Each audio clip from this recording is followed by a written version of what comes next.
I'm so delighted to be here up in Massachusetts at the home of somebody that I've followed and admired for so many years, my dear friend, Dr. Mark Hyman. Now, you've probably heard of Mark. You might have seen him on 60 Minutes, The Dr. Oz Show, Larry King. The list is a mile long. And you might have also read some of his books. We got The Blood Sugar Solution here, his latest book, which was the 4th New York Times bestseller he's written. Congratulations on that. 5th!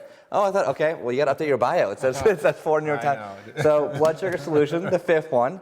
And, you know, he's testifying in front of Congress, out there in the world, doing great things, spreading this message of health. And what I love about Mark is that not only is he a friend, he's my personal doctor, he's just the doctor with the biggest heart that I've ever seen. And I think that translates into his work, so I'm so excited to be here with you today. Thanks, Mark. Thanks.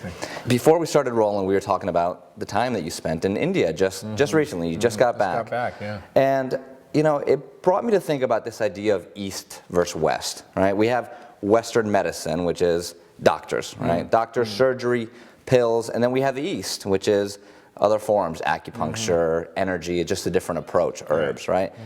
And it often feels like there's such a separation between the two, and that one is right and the other one is wrong from each side's perspective, right? And one of the things that I love about you is that I think you're sort of bridging that gap. Yeah. So tell me a little bit about functional medicine, which is what you practice, and how that's different from what people are used to hearing from doctors. Yeah, well, you know, you bring up a really interesting point about Eastern and Western medicine. In fact, the reason I ended up getting into functional medicine was because I was predisposed to thinking about the body as a system from my study of Chinese and Chinese medicine when I was in college. So you did that first? I did that first. Okay. And I went to China, I lived in China for a year, and I studied a way of thinking that was quite different, that understood the connections and the patterns and the dynamic way in which the body works. And when I went to medical school, it was very reductionist. It was very focused on symptoms and diagnoses and treatments with medication and surgery. And it didn't really create an integrated picture of how the body breaks down and how you can create health. And, you know, I came upon functional medicine through getting sick myself. Okay. And it was through discovering the path to my own wellness through a horrible disease of chronic fatigue that I discovered this model of thinking called functional medicine. It's not a different treatment or a modality or a test or a supplement, or it's a way of thinking about how the body works. And it's ironic now that I'm going back to China in 2 months to teach our training course in functional medicine to hundreds of Chinese doctors. Well, they're going to be very receptive, I'm sure. Yeah, they're going to be very receptive. And it's also interesting because they've also gone to the Western model and realizing that doesn't really work. Yeah. So it works for infectious disease. And I came back from India, and, you know, people have diarrhea and they have respiratory illnesses and they have infections, and those things, you know, need Western treatment and they need basic, simple hygiene. You know, and I said to them, you know, the real treatment isn't doctors. The real treatment is hygiene. Sure, absolutely. You know, flush toilets and hot water and taking a shower. I mean, that was the biggest medical treatment I did there, was teach the kids at the orphanage to take a shower twice a week and wash their hands before they ate and not cough on each other and not sleep together, and getting them blankets so they wouldn't all be sleeping together and passing their fungus back and forth. Got it. So it's very simple ideas. And for me, the seed was there out of my understanding of Western, Eastern thinking. And when I got sick, I realized that what I learned in medical school wasn't really helpful in having me solve this puzzle of chronic illness. And I went to doctor after doctor, got pill after pill, and everything broke down. You know, my system didn't work. I couldn't think, I couldn't focus, I couldn't remember, I couldn't sleep. My digestion didn't work. I had terrible chronic diarrhea. I had muscle and joint pain. I had terrible rashes. I had sores on my tongue. I had just horrible symptoms. My liver function tests were abnormal.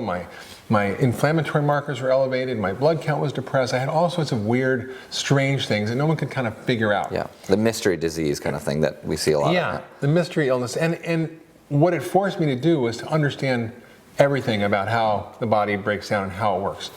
And in that process, I discovered some amazing thinkers like Dr. Jeffrey Bland, Linus Pauling, Sidney Baker, some of my teachers and mentors who were mapping out a different way of connecting the dots.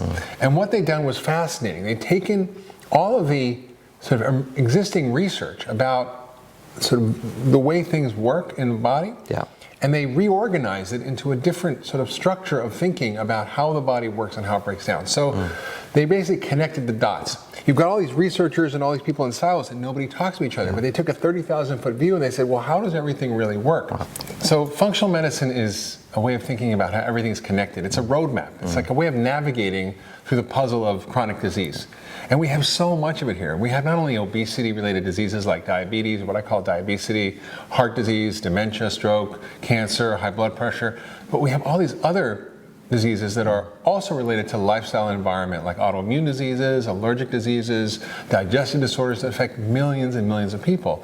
And the combination of our poor diet, our industrial processed diet, lack of exercise, and chronic stress, all three of those things are the trifecta that lead to chronic disease. And you add on top of all that environmental toxins, and you've got a real witch's brew for causing chronic disease. Sure, sure.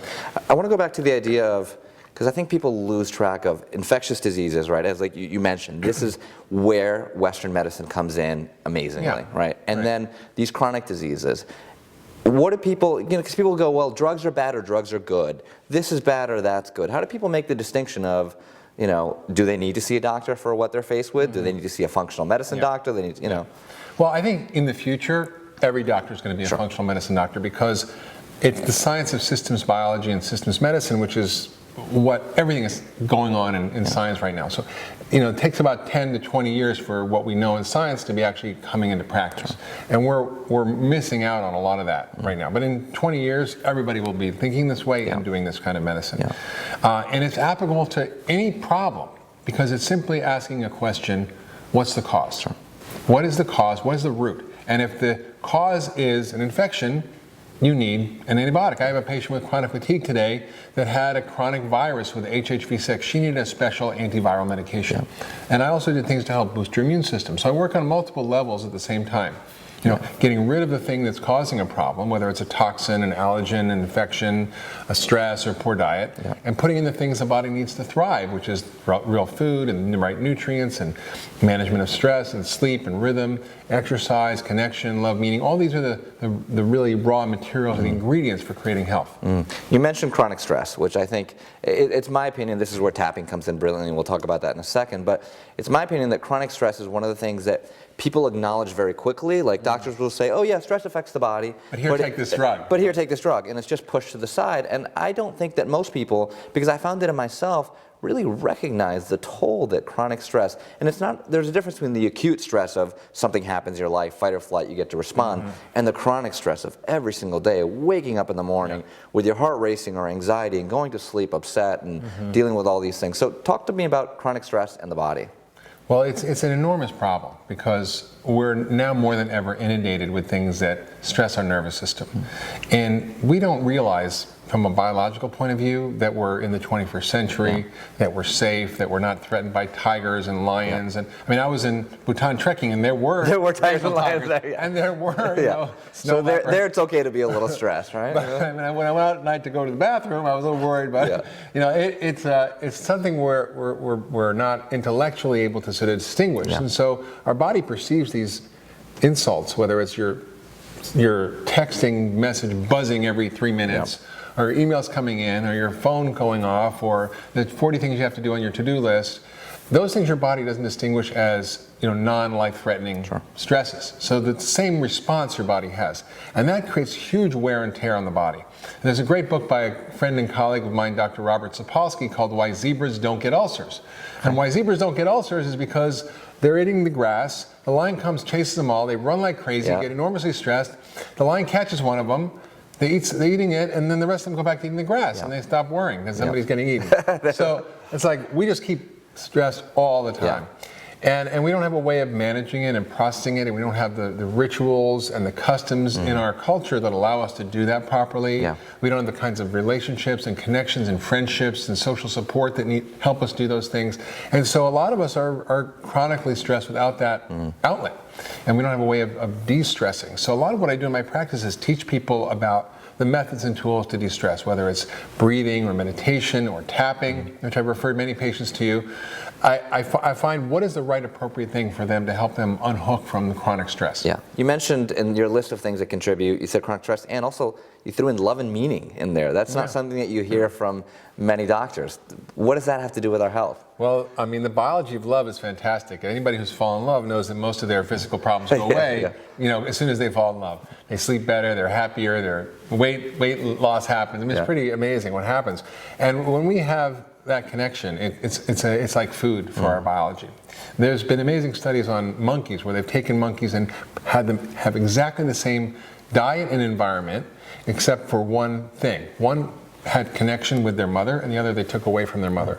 And the ones that had no physical connection with other monkeys or their mother looked old and wizened and sick and withered and got much more ill more quickly than the other monkeys, even though they had exactly the same diet and lifestyle.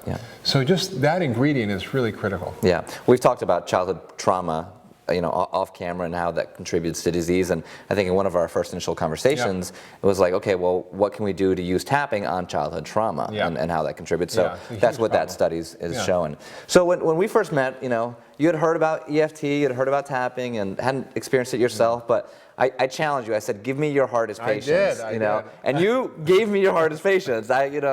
Part of me regretted, like, okay, I got my work cut out for me here. So let's talk about one of them, and it's okay that we share her name because she's been public about her results, and her name is Paula. So tell me about your experience with Paula, and then I'll chime in on what happened. Sure. Well, Paula is the sweetest woman I've ever met, and she had so many different physical health problems that were her headaches and her hormones and digestion and fatigue, and she had a very constricted life where she couldn't go out, she couldn't function, she could barely eat anything, and her life was very much sort of in a bubble. And it's interesting when I see patients, because many patients can come to me and many of them can have exactly the same problem, and some I just do a few little magic tricks and they get better, and others don't. And when they don't, I realize that there's something deeper going on. There's another layer. And so I had a long talk with Paula one day. I took some time and I said, what's really going on? Like, tell me your life story. What happened like way back when? And her sister had died, and she got to take care of her nephew and raised him. And when he was a young man, he killed himself, and it destroyed her. And that trauma was buried in every cell of her body, and she couldn't get rid of it. So I thought of you. I said, they can handle this. And it was amazing. She did the tapping, and she had that release, that emotional freedom from this trauma that she had buried in her tissues. And she became liberated, she became pain-free, she was able to function, have a life. It was extraordinary. And we went on a trip together. It was just really amazing to see her emerge from that. You saw her afterwards on the trip when she was pain-free. I mean, she had migraines for 11 years, I think it was on all sorts of meds that she was at the point, and you see it again with pain medication, where you get to the point where it's not doing anything, but you can't stop taking it, and now you throw the sleep meds on top of that she was taking to try to fall asleep, yet she wasn't sleeping, so it's like, got pain meds, got sleep meds, not sleeping in pain, like what's going on here? And when we worked together, we worked on that childhood trauma, and I think one of the challenges with chronic diseases like this, there's so many layers to it. So first we worked on the pain, on just we worked on childhood trauma, then we worked on the physical pain, then on the psychological dependence on the drugs, the expectation that I'm going to need this, the expectation that I'm going to need this sleeping pill in order to sleep, and then the detox. I mean, you know about detox from those drugs. It's very difficult. And we use the tapping to release those symptoms. So when the nausea came up, and when the fear came up, and when the desire to go back to that. And then there's the things that change where, well, now my life is so different. Now I have to go and see my friends that I couldn't see before because I had the headache as an excuse. And guess what? I don't really like that group of friends. I mean, I think it was a good excuse. It was a good excuse. I like my headache. Exactly. There's so many layers to it. And what I love about tapping is that it helps to unravel those layers. And you can do it with somebody like me or another professional, or you can do it by yourself and have that experience. It's essential for healing. I mean, there's three things that are critical for healing. It's what you eat, and eating real, fresh, whole food. And I was in a restaurant the other day. I was in New York. It was hysterical. The guy asked for Coke, And the waiter wouldn't give it to him. He says, I'll give you anything else that's real, but I'm not giving you that because it's fake food. It's Really? high fructose corn syrup is going to kill you. I'm like, great, I love it. The waiters are stopping it right there. They're the front line of hell. I was like, this is phenomenal. The second thing is moving your body. Yeah. We're designed to move, and walking, exercise, play, your bodies have to move to be healthy. And the third thing is learning how to reset your nervous system through relaxing. Yeah. And through dealing with chronic stress. And there are so many phenomenal tools to do that, but tapping is one of the most directed and powerful ways to peel those layers away of chronic stress. And they're very effective for very difficult problems. Yeah, absolutely. So tell me, you talked about in 10 or 20 years this becoming mainstream, this way of thinking. Tell me some good news about the future. What are you seeing happening that's changing? I mean, you're on the front lines, like I said, testifying in front of Congress, really working and getting this information out. And when you look around, it seems like some good things are happening and some bad. So give me the good news. Well, today I saw a patient who is on the board of the Brigham and Women's Hospital. She's had a health problem that she's seen the top doctors. I mean, they donate a ton of money to the hospital, so they have top tier care, access to anybody, and she wasn't really getting better, and she had all sorts of side effects for the treatment. And she went to one of the head doctors there. The guy was in charge of, I can't really say, but one of the top departments. And world famous guy, and she said, well, I'm, what do I do? Like, I want to see the guy here, I want to work with Dr. Hyman. She said, oh, Dr. Hyman, is going to help you figure out the cause. You're going to need to kind of work with both for a while, but, you should definitely pursue that.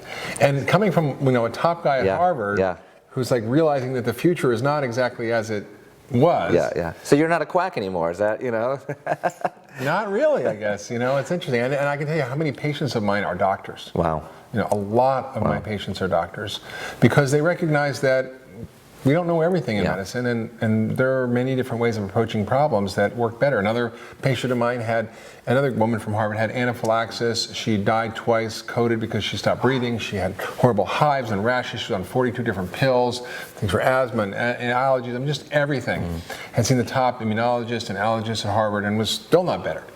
And came to see me within 6 weeks, was off all her medication, completely symptom-free. And, the doctor there was great. He's like, hey, there's something here. I'm going to start checking it out and sending patients, and maybe I'll go to the course, So I think, things are shifting, and I see that happening. In 20 years, I think people are going to recognize that, our method of thinking about disease is wrong, and our way of diagnosing disease is wrong. It's not based on these underlying connections between all the systems in the body. The body's really an integrated whole. Yeah. I think what we have going for us most in trying to change this is the fact that the other things are not working at all. I mean, people are sick and tired of being sick and tired, so they're looking for other solutions. What else can I do to modulate my stress, to find better food, and to have a better life experience? I mean, we're looking at health here, but at the end of the day, it's about quality of life. Right? And I use all the tools at my disposal. I use surgery, I use medication, I use diet, I use supplements, I use herbs, I use tapping. I find what's the right approach for this particular patient, and what is it that's getting to the root cause. That's a very different way of thinking. Well, Mark, this has been very enlightening, as always. Thank you so much for your time, and we'll talk soon. All right. Thanks, everybody. See you soon.